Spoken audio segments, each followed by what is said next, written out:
we're gonna get back to it. I love the connection. It's so good to see everybody.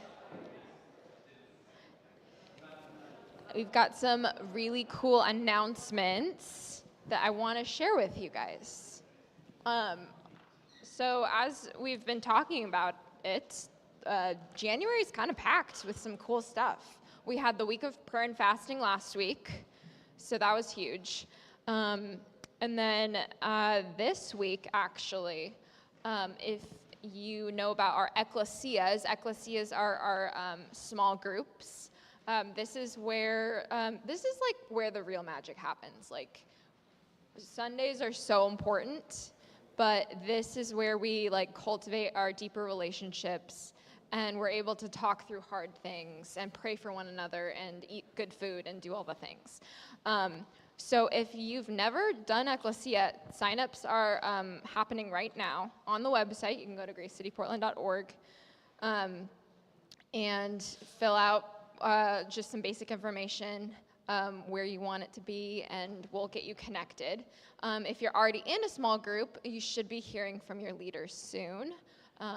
And yeah, I'm excited for this new term and seeing what happens in our small groups. Yeah, we have all kinds of different groups that are meeting throughout the week. Almost every day there's something going on, so it's really cool. Come to morning prayer, Tuesday morning prayer, please. Yes. It's so good. 6 a.m. here, and then if you're a guy, come to men's breakfast on Mondays. That's a really good one. Tim, shout out. So another small way that or not small, but awesome way that we're going to be connecting in the evenings on Wednesdays here is the Transformations course. This is kind of a thing that we've done multiple times. It's really cool. It's kind of foundation, groundwork of faith. So it's really good to revisit, if you're just I just need a refresher. I just need to kind of refresh my faith, get down to the good soil once again, or if you're new and you're just curious, really good opportunity to just have good conversations, ask questions that you have, and go through some structured material. That's really helpful. So yeah. That'll happen or kick off this Wednesday, the 15th, from 7 to 8:30. So yeah, come to that. And you can register online as well for that. And then last announcement is the Women's Brunch, which is happening this coming Saturday. And I'm going to invite Rochelle up to tell us about it. Hi, guys. So a little bit of backstory. Last year, last June, I hosted the annual Women's Day retreat. And at the beginning of the week before the retreat, I was like, I'm never doing this again. And for those of you who don't know, I'm the kids ministry director. And so part of it wasn't that it was a bad idea, it was just I couldn't do it well. And then by the end of the week, the day before the event, I was like, okay, God, I can't do this again without a team. The day of the event, I had 2 women walk up to me independently and say, I want to help with this next year. So I'm like, okay, God, I guess I have a team. I guess I'm doing this again. And he continued to give me a vision for more, because I think God has something for the women in this church, and it's unique to this church, and it's unique to this city. Full stop. Today we have a team of 6 women, including myself, who want to serve this community of women. So next week we have our women's brunch. It's from 9 till noon. What you should know is that registration is required, and registration ends today. So please register by midnight today. If you want to participate next week. It is $15 per person. If that is a barrier for you, though, we do have scholarship opportunities. Regular registration, scholarship registration, as well as the opportunity to sponsor another woman to come to the event is all available online. If you go to gracecityportland.org/events/womensbrunch25, or just go to the events page and you'll find the event. You can register online there. A big part of what we're trying to accomplish with the events that we're planning is to help create meaningful connection for the women in this church. We also want to deepen our understanding and relationship with God, of course, and we also want to provide practically engaging things for you to do that both stretch you in your faith and also edify you at the same time. So I'm really excited. I hope to see you there, and keep going. Thank you. No, I guess. Thanks, Rochelle. Thanks, Rochelle. Let's invite up our fearless leader, Simone. Give him a hand. Thanks, guys. Good morning, good morning. Happy New Year. If we missed each other last week, hope 2025 is going well for you. Yeah? You good? Smile at me, guys. I'm very excited to announce our guests this morning. We've invited Pastor Seth Trimmer from Grace City in Corvallis to be with us this morning and to give our second part of the sermon series that we're in right now, that we've simply entitled The Cross. It's part of a series that we're doing with Every Nation churches around the globe. So we're part of a larger global family of churches called Every Nation. And something that we do every year just to connect with the larger body of Christ. We just finished a week of prayer, fasting, and consecration with our Every Nation family around the world. I know several of you took part in that. If you missed it, don't worry. We're going to do it again next year, and the year after that, and the year after that. But it was an amazing time just to begin the year by really setting aside time to be intentional, just to pray, fast in different ways, and really seek Jesus so that we don't just get on with the year without really kind of syncing with the Lord. So it's really special. Of course, you don't have to do that at the beginning of the year. We'll have other opportunities as the year goes on. But as far as our guest speaker goes this morning, Pastor Seth actually serves on the regional team of leaders for Every Nation in North America. So he's not just a random local pastor in little podunk Corvallis. He actually is an incredible leader who gets to travel around the world and certainly North America, speaking and really leading a whole movement of churches. So it's very special. He also serves as the professor of biblical theology at our Every Nation Seminary, which is a really, really exciting thing. I love Seth's passion for truth. He's a phenomenal preacher of the word. I've always enjoyed that about you, Seth. He's also, I would say, really good at loving people. He has a compassionate heart. He's not just a talking head. He believes in actually ministering truth to people because God's heart is for people. And I think the third thing I'd say about you is simply that you're a man of faith. You tend to want to trust God in ways that seem really risky, as in sending us to plant Grace City in Portland, because when we planted Grace City in Portland about 8 years ago, it was largely because Pastor Seth and the eldership team in Corvallis prayed and decided they would trust God by sending us. And here we are. Thank you for that, by the way. But I'm really excited to introduce him this morning, so would you guys please help me give some love to Pastor Seth Trimmer.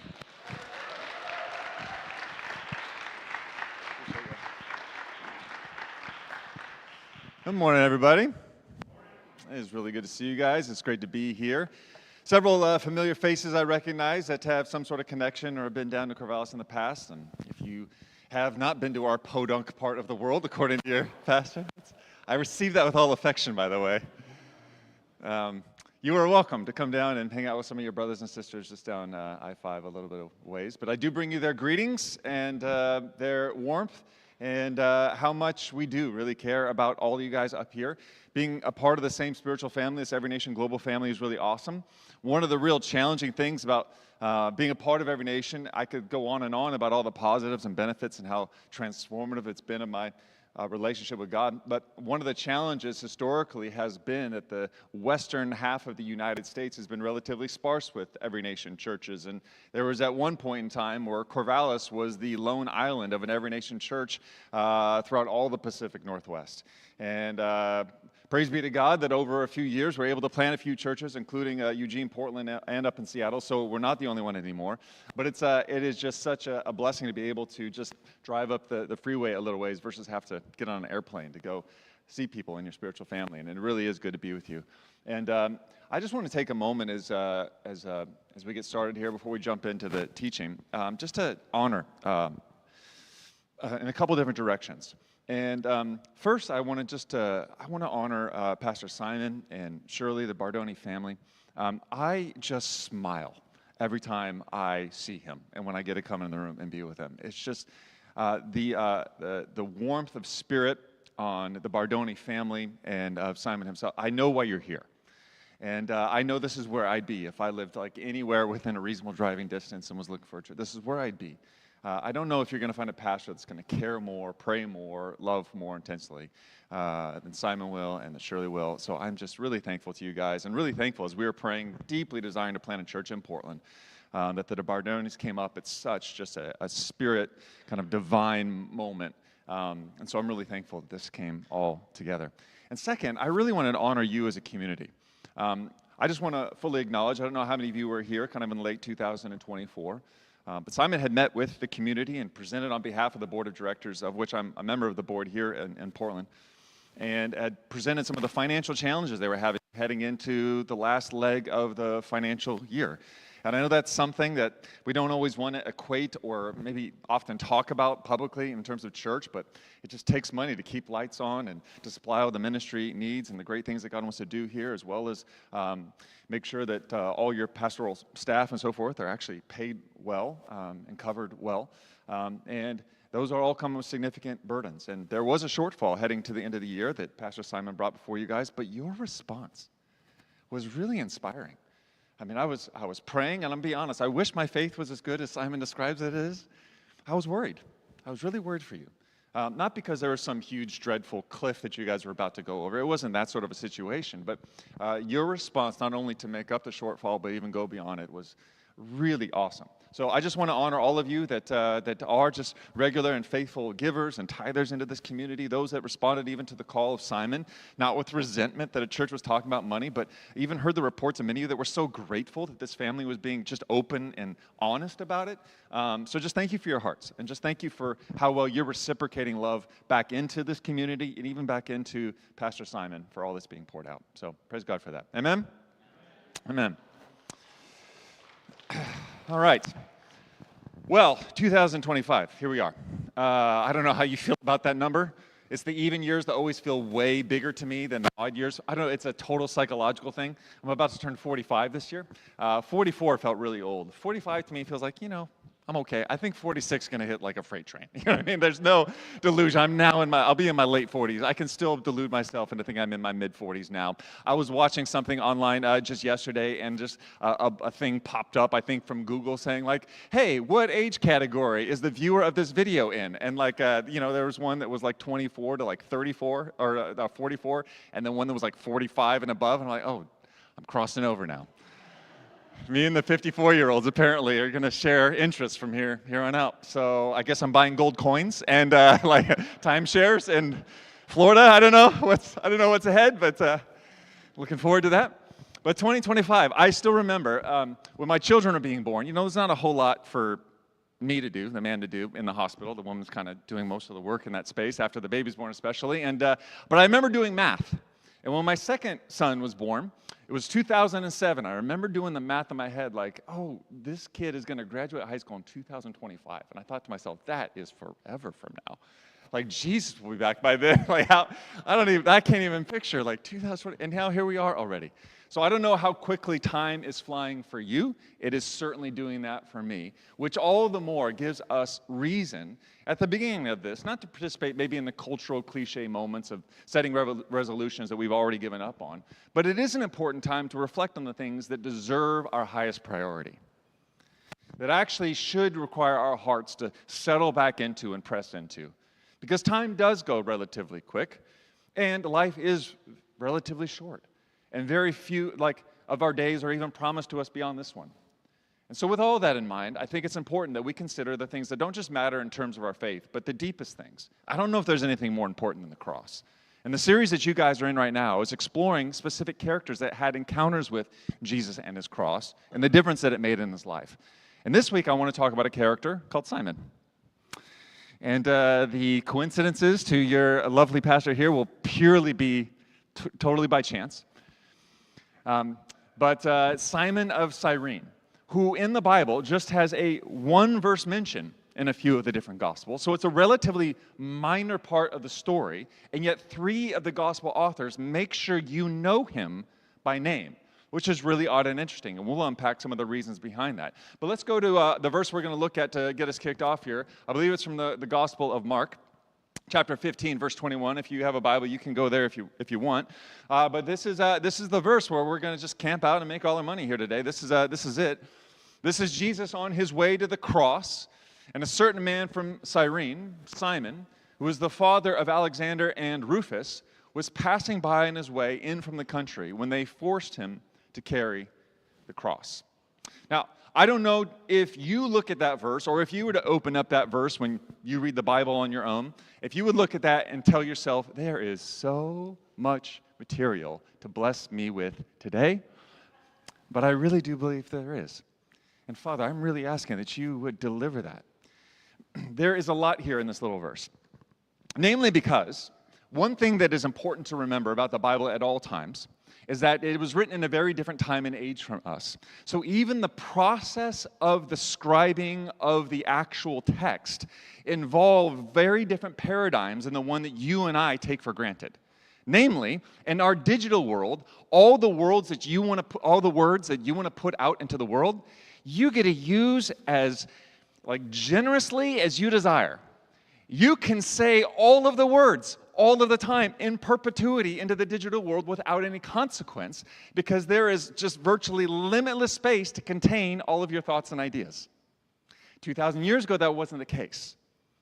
And even the process of scribing down something onto something physical, like parchment or whatever it is, papyrus, that was a very expensive process that required even significant degrees of training and education.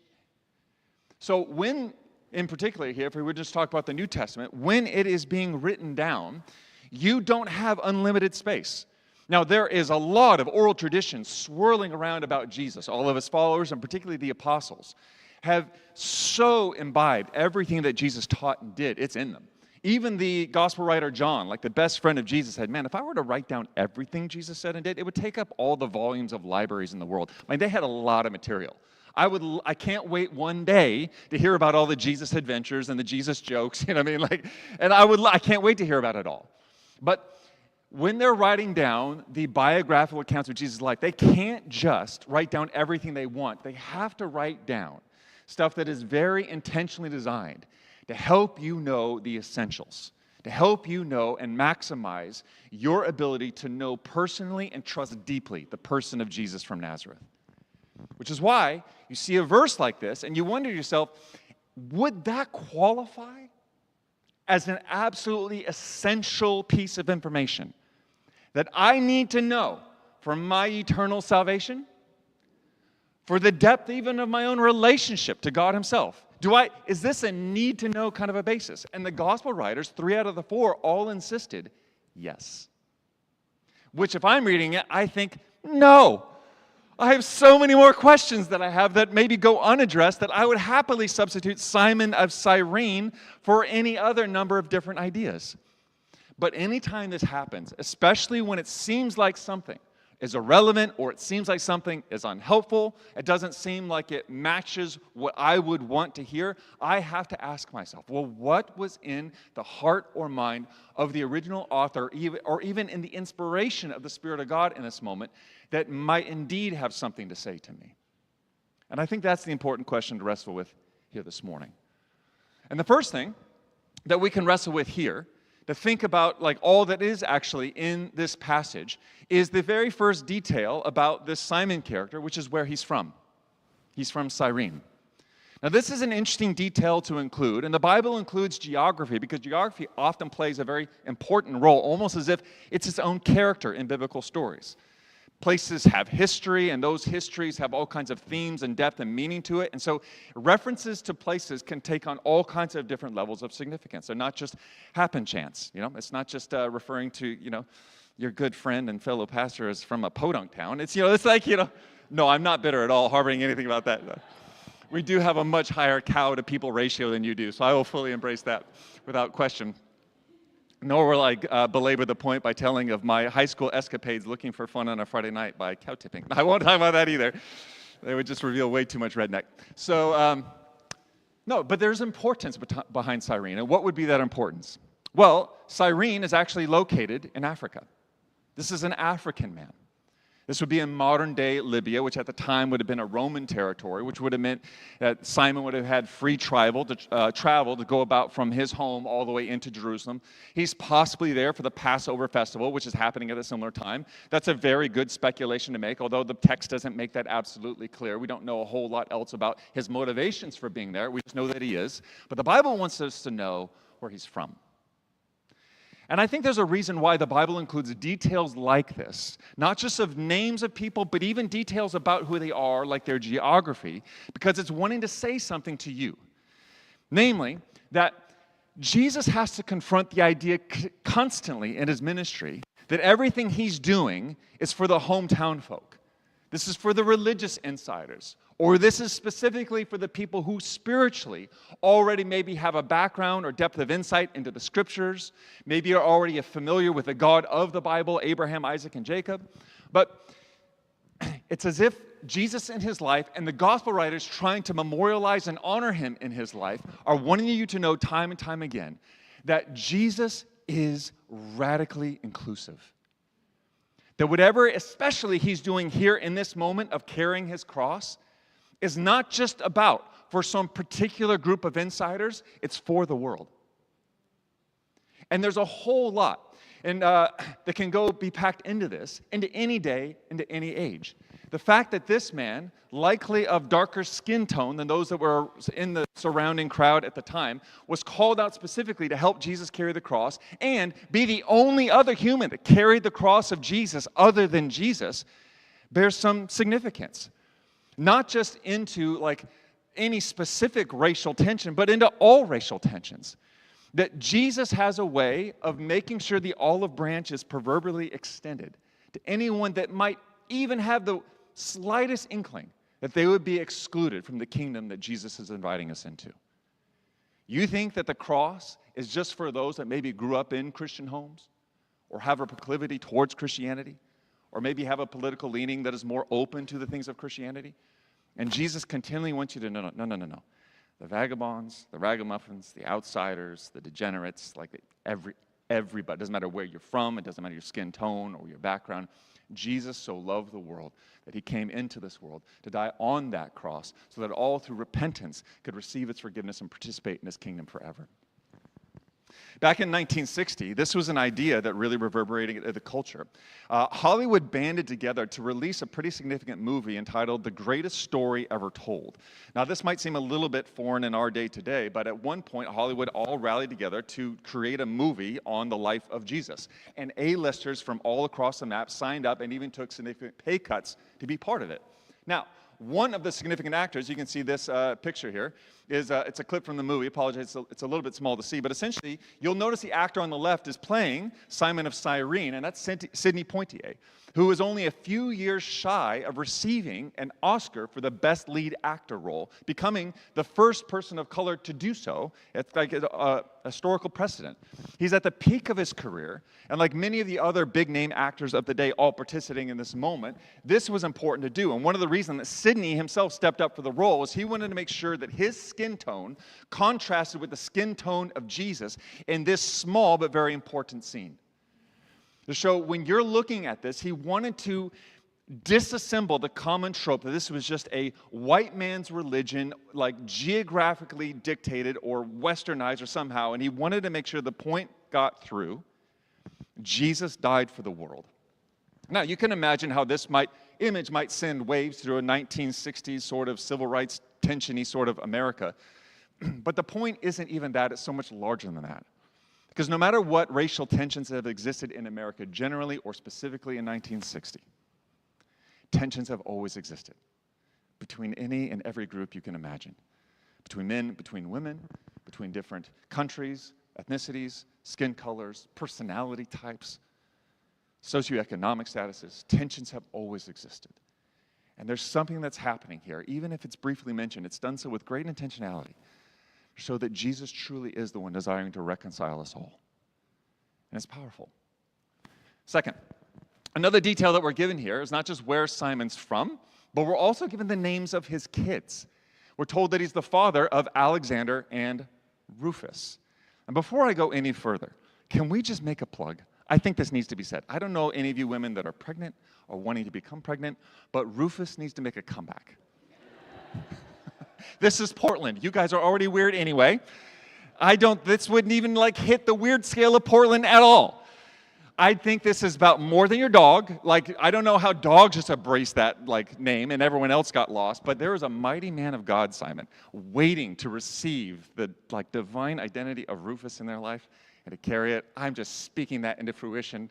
God bless whatever child takes on that name. I can't wait to meet him, Simon. I'm going to show up 1 week here to Grace City, Portland with I'm going to lay hands on that baby and believe that child is going to change the world. I'm just going to know it deep in my heart. Okay, commercial over for Rufus. We're reviving Rufus. We're doing it. We're making it a thing again. But these are his 2 kids. And again, based on the principle that I spoke to you, how no words are wasted, why would the detail of his sons even matter in this case? Well, here's where we get to do a little bit of fun work. There isn't any certainty about Simon or his family and what happened to them following this moment. We don't know what Simon's faith was like, whether he was kind of a general God-fearer or maybe even like someone who had heard the teachings and become a follower of Jesus prior. We don't know any of that. We assume no, but we don't know. And we don't know exactly what happened to him afterwards. There's no mention of him. However, the mentioning of his sons is interesting, not the least of which because in Romans chapter 16, when the Apostle Paul is concluding his letter to the Romans, here's the mention that he makes. Hey, make sure you give a shout out to my boy Rufus, who is chosen in the Lord, and also to his mom, who's been like a mother to me. And many scholars look at that and are like, oh.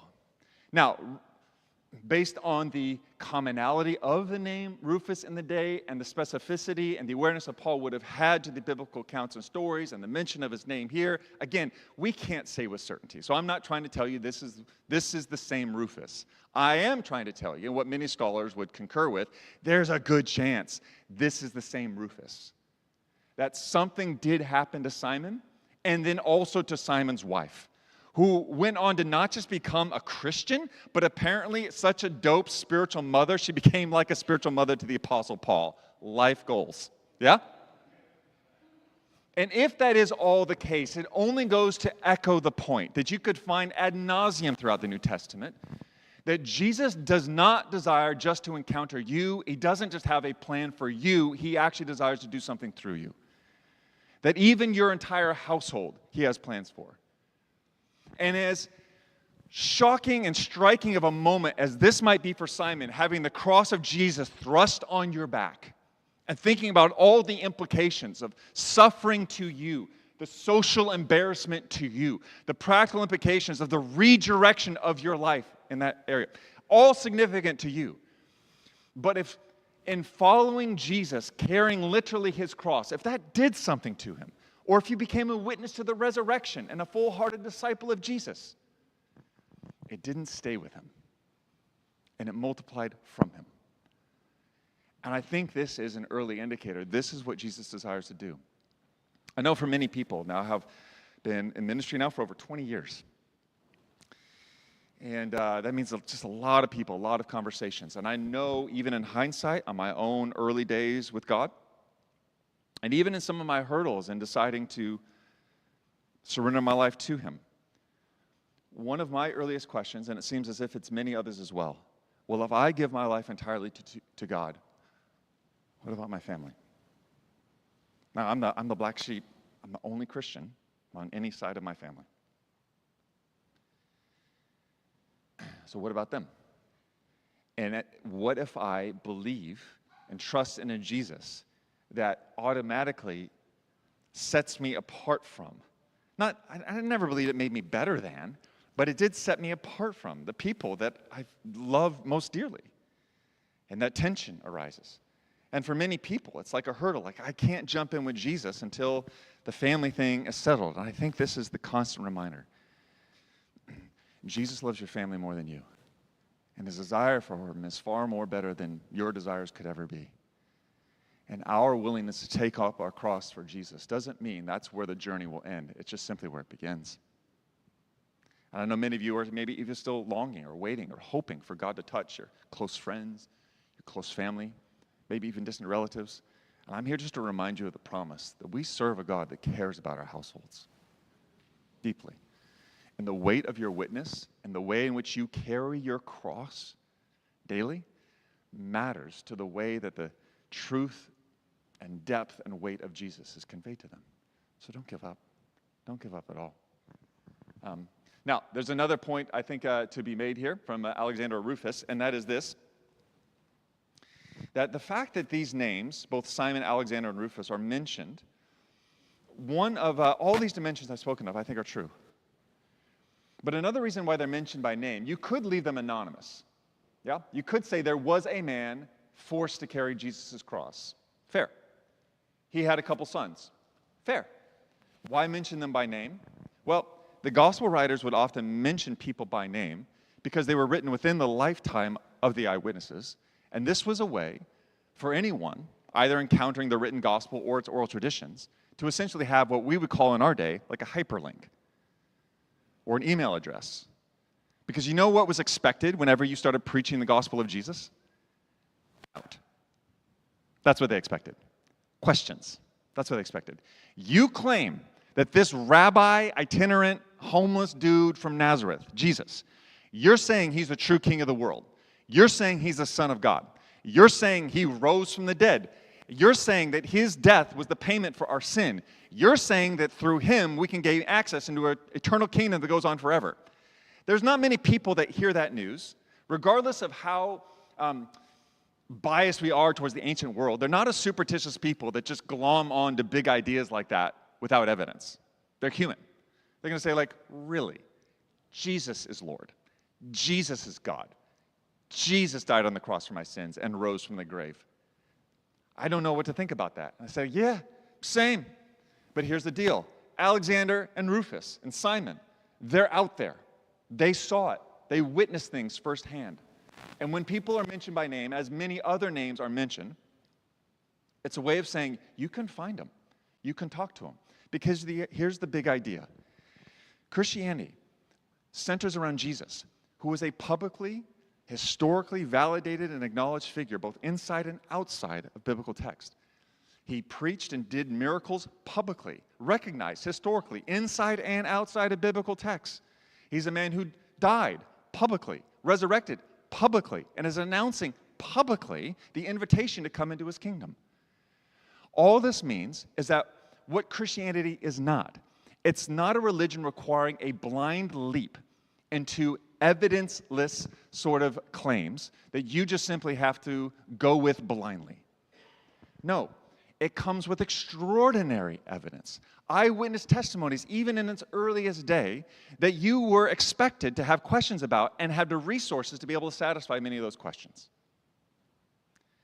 And even for those of us here today, it is maybe challenging to think that both the historical authenticity as well as the ability to research and explore, whether it's philosophical and intellectual, or whether it's moral or maybe more existential, like whatever it is, the claims of Jesus might bring a challenge to your life in.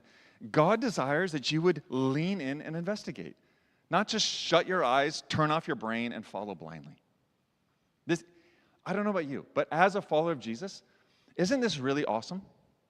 Isn't this really awesome that we're not scared of questions? Even the questions we don't have good answers for. That doesn't compromise the God in which we believe. That we don't have to somehow protect an institution by stifling doubt and curious questions.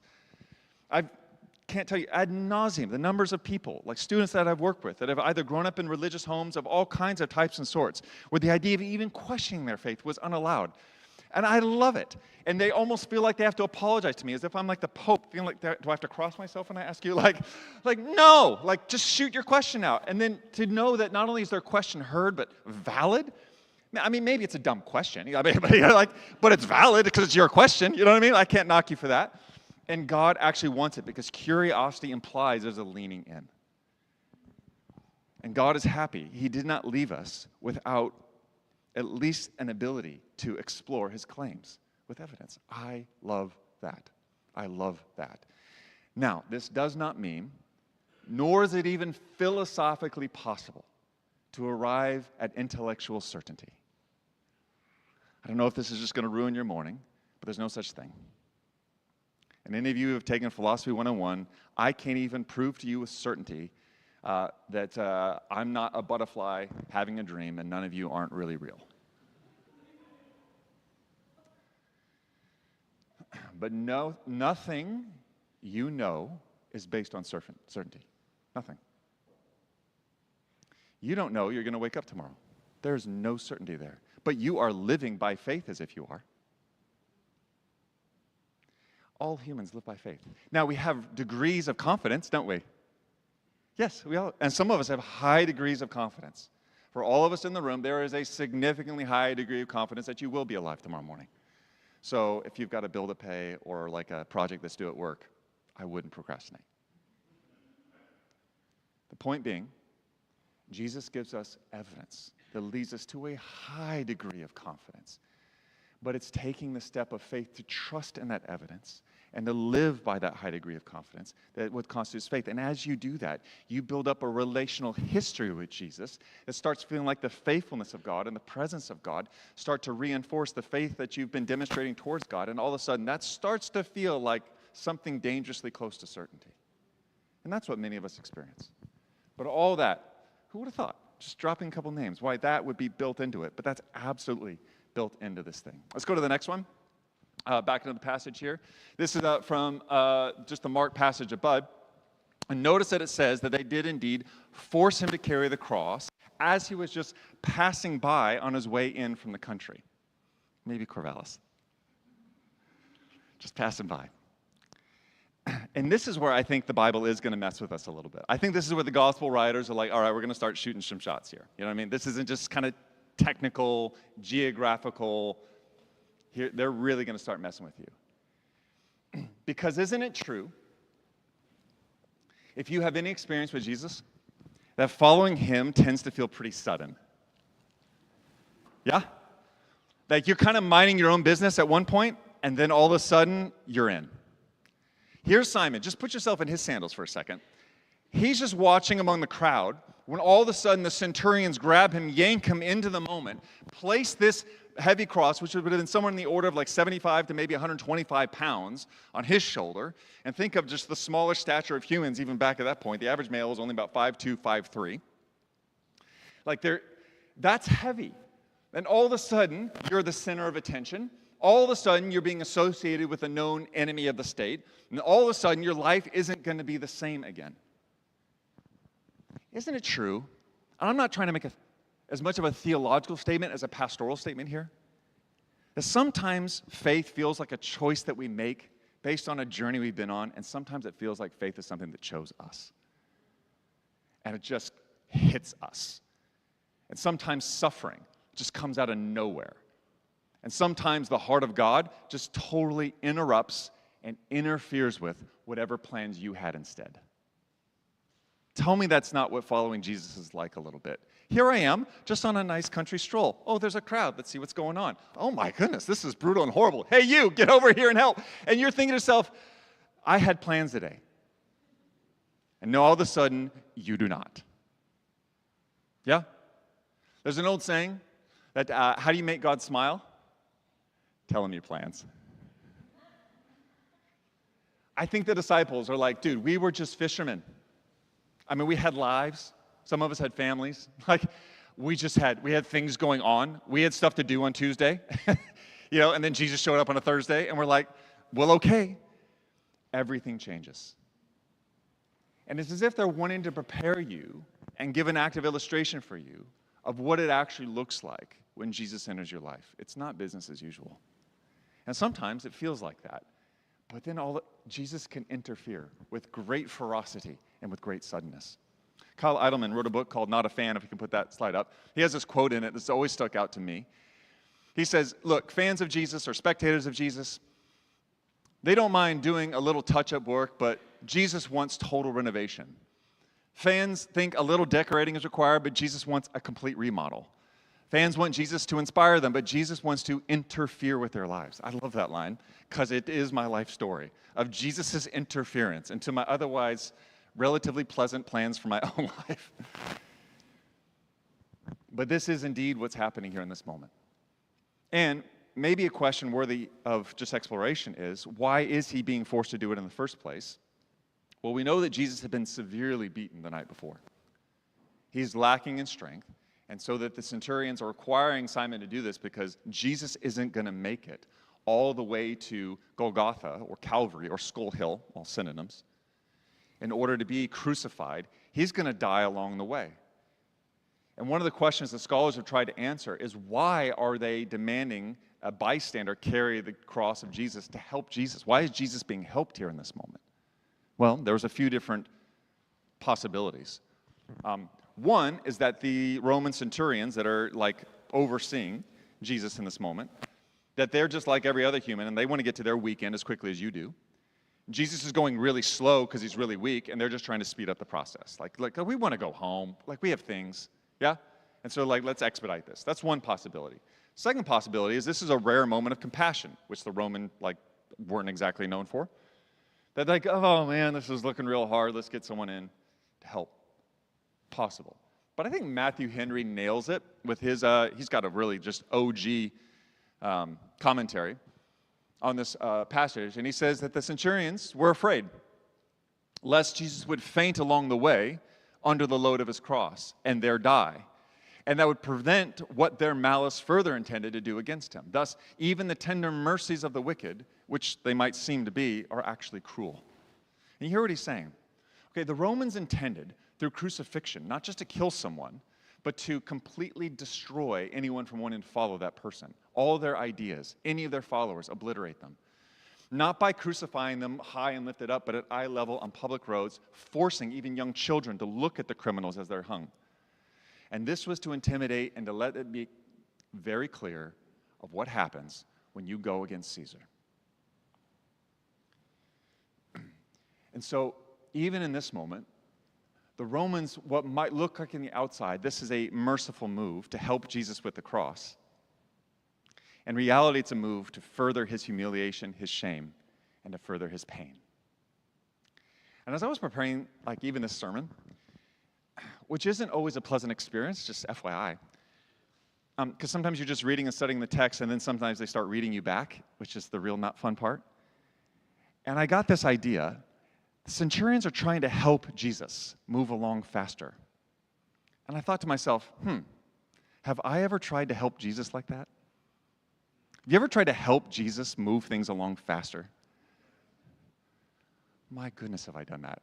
Jesus, I know your plans. I just think they're taking too long. Here, let me expedite for you. In fact, the Bible is replete with stories, not the least of which is Sarah and Abraham in the Old Testament, who completely tried to fast forward God's promise on their life and created extreme family and geographical chaos. It's almost as if the gospel writers want us to see, when, oh when, will you submit to Jesus and let him be your helper, rather than insist on knowing better than him, always trying to be his? And even if we stop and resist the urge to sentimentalize us, oh, Jesus, here he is, his most painful, exhausting moment of his life, carrying the cross, and humanity had to help him do it. Isn't that sweet? Or is it that when we help God, we only exponentially increase God's misery? That's what our help looks like. Which puts in radical perspective the idea that God wants to partner in relationship with us. That maybe I should be really humble and not think that my service is doing him all the favors that I assume that it is. And that maybe even partnering with me costs God something. He could do it easier, faster, and without all the complications of you, all the taintings of you. And yet he loves you and desires to partner with you and is willing to even absorb the painful consequences of bringing you along into his story. It's remarkable. And here's the last one that I want to touch on. And this actually is going to come from the Gospel of Luke, which is a parallel passage. He also just gives it one verse, just like Mark, but he includes one detail that Mark didn't, which is interesting. And he says that when Simon is carrying the cross, that he's doing it after Jesus, meaning he's following Jesus as he's carrying his cross. And that's an interesting detail to give. And again, I think we're just getting way more obvious here, because all the gospel writers, Matthew, Mark, and Luke, each of them have a verse somewhat similar to this, like we have here in Mark, where it says, Jesus says throughout his life, anyone that wants to come after me must take up their cross and follow me. And this is, I think, the gospel writer's way of saying, like, and this is what it looks like. And why would they do that? Because you know what I want to do with when Jesus says, Seth, pick up your cross and follow me? I want to make that abstract. I want to make that very hypothetical, very metaphorical. That's what I want to do. And I think the gospel is like, no, champ, no. This could be extremely literal. And it's meant to be taken certainly extremely serious. Now, I don't think, no prophetic statements here, I just don't think there's a strong likelihood any of us are going to have to do something like carrying a cross for Jesus, taking a bullet for Jesus, suffering bodily harm, or even having our lives taken from us because of our faith in Jesus. A good chance that won't. But how many of you know that becoming like a martyr for Jesus or carrying a cross for Jesus, like many of the first Christians had to do, that wasn't a heroic decision they made in a moment. That was the organic outcome of a life relationship already given to him. On a micro scale, it's kind of like my marriage. I made vows on my wedding day, which included laying down my life for the sake of my wife. That's what a Christ-like husband does. He loves his wife as Christ loves the church, which is self-sacrificial, laying down my life for her benefit. Now, there is also a very strong unlikelihood I will ever actually have to die for Mrs. Trimmer. That there'll ever come a moment where I have to sacrifice my physical life for hers. That's probably not going to happen. Where I have to throw myself in front of a bullet to save her. Not the least of which because of the speed of bullets and my ability to react. It's probably not going to be a thing. However, it is a life decision that in all of these small micro ways, I am going to lay down my selfishness, my preferences, for her well-being and benefit. The decisions I make about my life or even our family are not based on how well they'll go for me, but dying to myself and saying, how is this going to cause her to flourish? And this sort of idea, once you take it to Jesus, it means the life I live is gone. I no longer live, but Christ lives in me. And I'm following Jesus, literally and actually, living the life that Jesus has called me to live. Even if it looks like it goes along the grain with the life that everyone else is living. I go to work, I work this many hours, I take care of my kids, I kind of do the things, you know what I mean? But there's moments and times where the suddenness of the cross gets thrust upon us, and we're reminded that there is a difference for those that follow Jesus, for those that don't. There's a difference in what obedience looks like. There's a difference in what faithfulness looks like. There's a difference in when a burden of God and his heart comes upon yours, and it means the death of your own dreams and desires and passions and a full reception to his. It means giving our lives to obedience, not just convenience, hoping that Jesus will bless us along the way. And Simon of Cyrene is a beautiful visual picture of exactly what this is meant to look like. Dietrich Bonhoeffer, a German pastor who actually did die as a martyr by the Nazis. There was actually a movie out about him recently, which is fascinating to watch. He's one of the most amazing Christians to look into more in depth. And here's what he had to say in his classic book, The Cost of Discipleship. He said that the cross is laid on every Christian. And as we embark upon discipleship or the journey of following Jesus, we surrender ourselves to Christ in union with his death. We give over our lives to death, and thus it begins. Therefore, the cross is not the terrible end to an otherwise God-fearing and happy life. Listen to that. The cross is not the end to an otherwise God-fearing and happy life, but it meets us at the beginning of our communion with Christ, and when Christ calls a man, he bids him come and die. And his point is simply this. This isn't just what takes away all your joy and fun, although it looks like death on the front end. It is actually the pathway to resurrection life where Jesus invites you into his fullness of joy, where the giving away of your life to him and the communing in even with his life comes as you actually give up your life. And where I actually humble myself and let go of my self-protective tendencies and let go of my preferences and my dreams for his sake. And the world will tell you, you're dying. And we say, I know. But the faith of Christianity is about believing that as I die to myself, just like Jesus did on the cross, yet I will live in him forever. And the life he offers is better. Pain is temporary, but the love of Christ is forever. And the joy in his kingdom is forever. And the glory of God is unspeakable. I think Simon points us to all of these realities and forces us, I think, out of the sentimentalism that easily creeps into modern, comfortable cultures. And even as challenging as Portland relatively is to follow Jesus in the midst of all the cultural pressures that surround, I think Simon still has some challenging things to say to us of what it means to truly pick up our cross and follow him, to truly surrender our lives to Jesus, to remember the full weight of all that he's done for us, and that it is a privilege to follow after him likewise. So as we're starting this year, can I just ask you, are you carrying your cross? Has there been a cross maybe suddenly foisted upon you that you're trying to kind of reconcile and deal with? How could maybe a good God allow this suffering or this weight or this burden to be there? But is Simon maybe the reminder, not with how God could, but maybe this was the expectation all along? And maybe this is exactly where God wants to meet you. Maybe this is where Jesus does his best work. And maybe like the Apostle Paul said, in this kind of summary looking back on his life and all of his deepest desires, he said, this is what I want. I just want to know Christ. And how do I want to do that? I want to know it through sharing in the fellowship of his sufferings so that I might attain to his resurrection. And maybe this reorientation around the cross is what gets us to the place, I want to know Christ. And whatever it costs me, I'll share in the fellowship of his sufferings because I trust in the power of his resurrection. Father in heaven, I thank you this morning. I thank you for the cross. What a terrible, horrible, horrific thing that it was.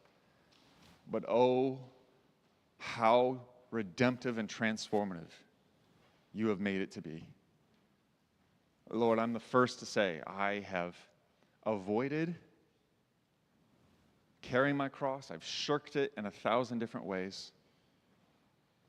But Lord, I'm asking for your grace here and now to come so that we might fully bear it once again.